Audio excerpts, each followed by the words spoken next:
ஹரே கிருஷ்ணா. ஓம் நமோ பகவத்தே வாசுதேவாய. ஹரே கிருஷ்ணா. மகாபாரதம் ஆதி பருவம் பார்த்துட்ருக்கோம்.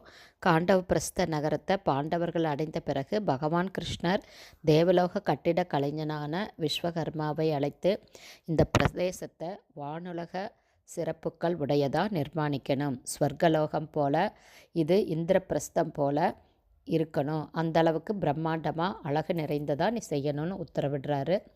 அந்த பொறுப்பை ஏற்றுக்கிட்டு காண்டவபிரஸ்த நகரத்தை மிக மிக சிறந்த கோட்டைகள், மாட மாளிகைகள், பிரம்மாண்டமான அரண்மனைகள், நேரான வீதிகள், மிக சிறந்த இல்லங்கள், தாமரை குளங்கள், சிறந்த ஏரி, மிக அழகான பேரழகுடன் வண்ண வண்ண பூக்களுடன் குலுங்கக்கூடிய நந்தவனங்கள் ஆகியவை நிரம்பியதா அந்த காண்டவ பிரஸ்தத்தை அந்த விஸ்வகர்மா தேவலோக சிற்பி மாற்றி அமைக்கிறார்.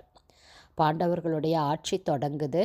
பாண்டவர்கள்கிட்ட விடை பெற்று போவதற்கு முன்பாக நாரதர் இங்கே வருவார், அவருடைய அறிவுரையை ஏற்று அதன்படி நடந்துக்கோ அப்படின்னு தர்மபுத்திரர்கிட்ட சொல்கிறாரு.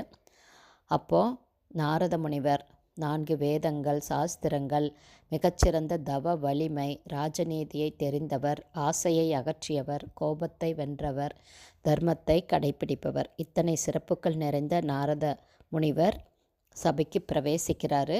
அவருக்கு உரிய மரியாதைகள் பாண்டவர்களால் செய்யப்பட்டது.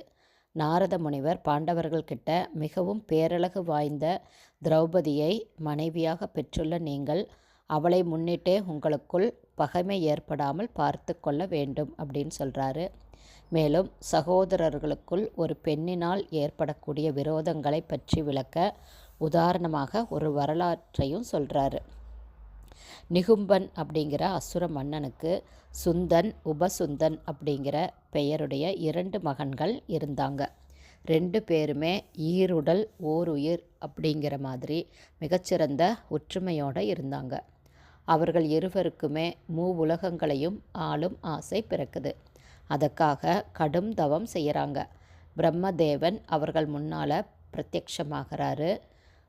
உலகங்களையுமே நாங்கள் ஜெயிக்கணும், மரணமே இல்லாமல் வாழணும் அப்படிங்கிற வரங்களை அவங்க 2 பேருமே பிரம்மதேவர்கிட்ட கேட்குறாங்க. பிரம்மதேவர் சொல்கிறாரு, 3 உலகங்களையும் ஜெயிக்கக்கூடிய வரத்தை கொடுக்குறேன், ஆனால் இந்த பூமியில் மரணம் இல்லாமல் வாழ்வது அப்படிங்கிறது நடக்கவே நடக்காது.